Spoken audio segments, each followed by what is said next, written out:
Now, there's definitely one thing we're going to learn tomorrow. It's either going to be Julian Lopetegui has a master plan for West Ham in the Carabao Cup, or on the other hand, West Ham are still half the world away from making it far or lifting a domestic cup.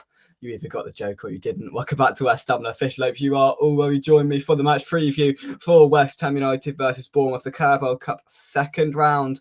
Of course, we haven't had this for 3 years because, of course, if we qualify for European football, you go and you don't even bother with the second round. You go straight into the third round. So that's why the top 7 in England are not part of the second round of the Carabao Cup, and it's regionalised. So we're obviously part of the south or southern side of the draw, and we've got Bournemouth at home. Not the most glamorous, not the most exciting draw, but nevertheless one which will probably test some different players as well. And look, I'll get into a little bit later on Julian Lopetegui and how he's going to devise his team together and how I expect him to approach this game. But I want to start with the visitors, and that is Bournemouth under Andoni Iraola. Of course, they've had a bit of a turbulent summer. There was some real prospect and excitement for the Toffees, no, for the Cherries. Got there in the end, coming into this season, but then they lost their talisman, their number 9, their man leading them, and that is Dominic Solanke. He has gone to Tottenham for a fee of around £60 million, I think, and he's got injured just as he's gone to Spurs, which is mildly amusing for us. But all joking aside, it's a huge miss for Bournemouth, and it's a big hole to fill. I think they've signed a striker, to the best of my knowledge.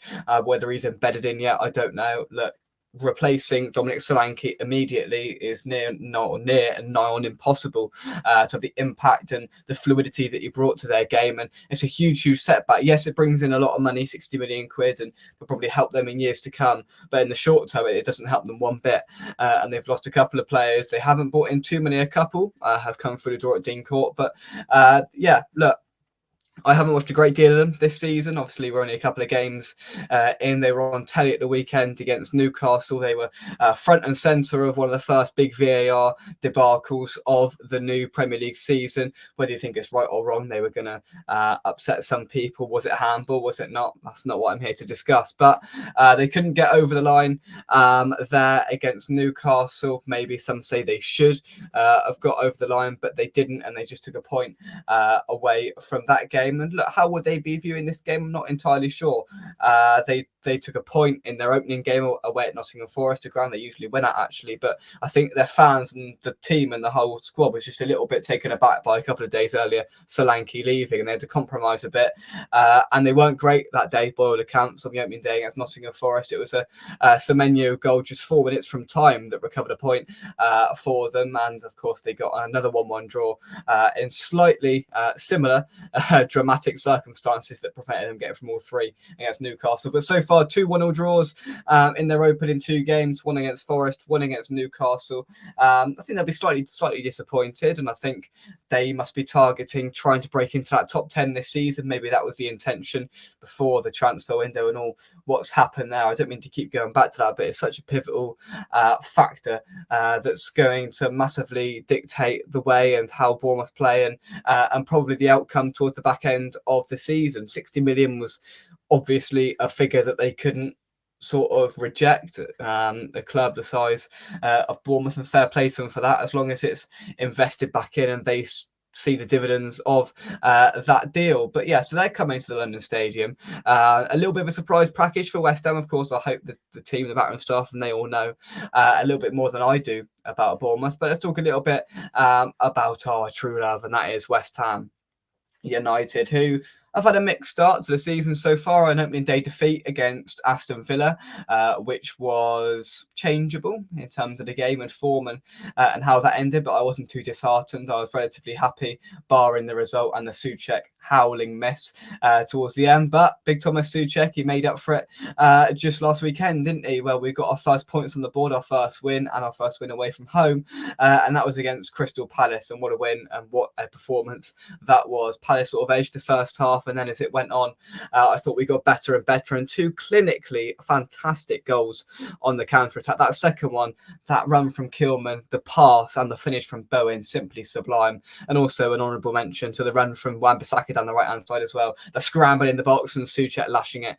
into the back of the net and then saving a child as well from the advertising hoardings. So we've got a bit of confidence, but I'm expecting Julian Lopetegui to make some changes. Now, this is the bit where I'm going to try and predict what he's going to do. I'm going to reel off some players which I think should start. Now, look, Somerville has put quite notably, and so, a few West Ham fans have noticed it as well. He put a sort of quote up on his Instagram about being patient and waiting, Somerville. We can assume and infer that is to do with the football and not getting as much game time as he potentially likes so far at West Ham. This is the perfect opportunity and perfect game for Crescencio Somerville to come in to the side, and let's see what he's got. We saw a little bit of him at Villa, but this is the game starting from the start. Let's see what he's made of. I'd expect Ward-Prowse in midfield if he's not leaving. I think that's a sort of non-negotiable if with all these players, because they're their squad, they're fringe players. The likes of Cornet and Ings, I don't even know whether they're still here. Ings is here. Not sure about Cornet. I don't know where he's gone. But you've got Ings maybe in this game, or potentially Fulkrug. We'll talk about him a little bit later on. So I'm expecting changes. Maybe a Gerd if he's still about to give Mavropanos a bit of a rest. He might chuck Todibo in, but then does he rest him ready to start him from the start on Saturday against Manchester City? There's a big and huge conundrum for Lopetegui here with the new players. Does he start them in this game to get some sort of minutes in their legs, or has he got the intention of not playing him in the Carabao Cup game to then play him on Saturday from the start against Man City?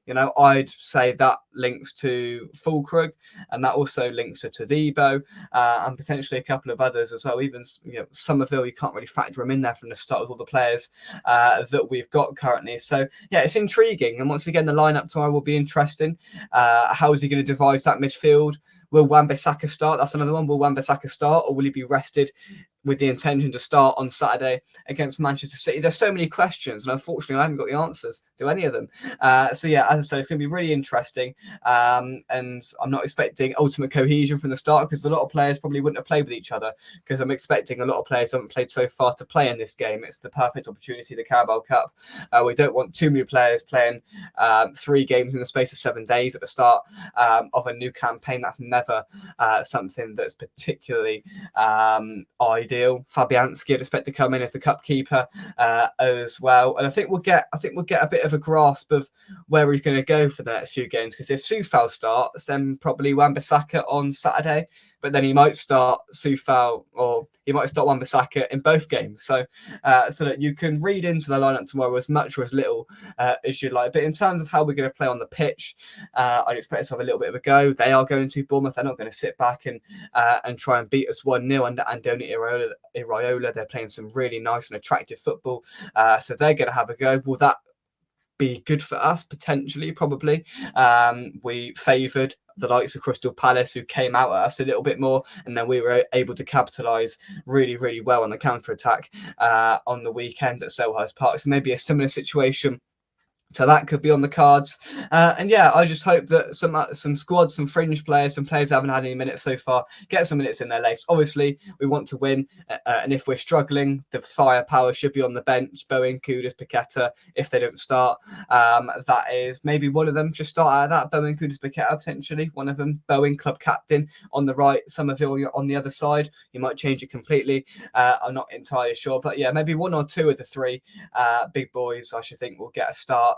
I don't think Antonio will play. It will be probably Fulkrug or Antonio this game, Fulkrug on Saturday. Who knows? We will have to wait and see. But yeah, hopefully it's a supersonic display from West Ham tomorrow night. That's the last of the Oasis gags, I promise.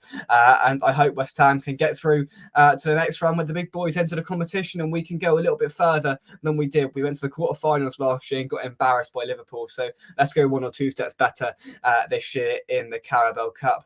We haven't got the excuse of Europe this year to sort of bat away cup runs. Let's have a really good go at them. Let's focus on them, and let's give the fans what they want, a day out at Wembley. But it all starts tomorrow, and hopefully we can get the better of Bournemouth. My score prediction I'm going to go for is West Ham 2, Bournemouth 1.